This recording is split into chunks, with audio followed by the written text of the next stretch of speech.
So, Ibom A actually imposed a lifetime flight ban on a passenger over issues of switch off phone. No, I want to keep my phone on flight mode.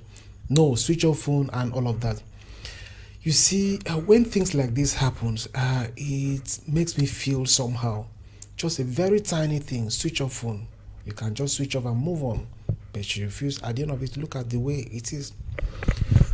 Now, let us see what actually happened. Just few days ago, two separate dramas actually unfolded at the airport. One in Abuja before takeoff, which was between Valuejet and KWAM, while the other actually happened in Lagos on arrival between Ibom A and one of her passenger. Her name is Comfort. In the case of KWAM, the investigation is ongoing right now, while in the case of Comfort, the matter, was taken to a court within 24 hours, and the passenger has been banned for life. This is very, very interesting. So now, while we all entertain, there are lessons to be learned here. So what happened in case one? It's about anger management. About the Abuja incident, you see, the pilots actually compounded the situation by powering up the aircraft, while KWAM could be seen dodging the wing of the aircraft, and some of the aircraft, maybe at the airport staffs, were still close to the plane. This dangerous move could have caused serious injury or death. Now, one of the lessons here is the issue of anger management.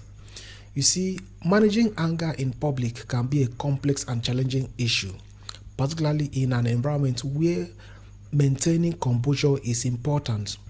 Whether it's heated arguments or heated exchange with stranger or frustration with service provider, a disagreement with a colleague, public outbursts can have lasting consequences on personal and professional relationship.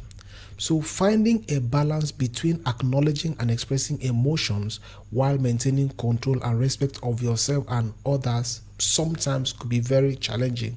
So today, KWAM has regretted his action and apologized to everyone. On the issue of Ibom A, the passenger boarded the flight. She was asked to switch off phone and she refused, and the whole drama transformed into a lifetime ban for the female passenger. You see, behind every dramatic incident, there are lessons to be learned. The two airline had the right to take the passengers to court, but Valuejet refused to activate its own right. For Ibom A, they would say they acted within their rights to a point of forcefully disembarking the passenger using airport security men. But as far as I'm concerned, Ibom A actually dropped the ball, by posting the passenger's private video. And yes, the video was actually done by them. You see, distributing the explicit content of someone without their own consent is a grave breach of privacy. But in all these things that has happened, what lessons have we learned from the KWAM 1 and KWAM 2 drama? Yes, it's now KWAM 1 and KWAM 2 drama. You see, one of the lessons here is that every action has consequences. Whether you are taking the right decision or wrong decision, but no matter what, there must be a consequence for it. So KWAM 1 and the Valuejet pilot has paid, but on a lighter note. But the consequence on the Ibom A passenger is something that I do not really understand. Her own is something else, to be frank. Giving somebody a lifetime ban is something else, as far as I'm concerned. You see, another thing that we need to learn from here is respect for our own authority. No matter what we do, we have to show respect, to our authority and protocol. You see, respect is the foundation of every functioning society.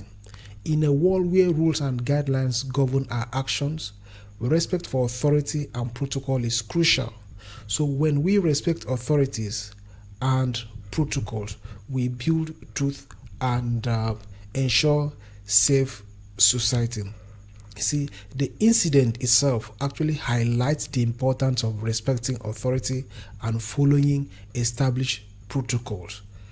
KWAM 1 refusal to comply with the security checks and that of the lady as a whole, the KWAM 1 attempting to block the aircraft from taxiing demonstrate lack of understanding of aviation regulations.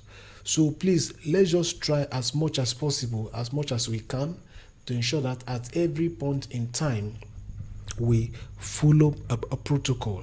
I believe we've learned one or two things from this incident, that no matter what, we should not at any point in time violate established protocols, or we should try as much as possible to respect authorities and protocol, and also understand that actions have consequences.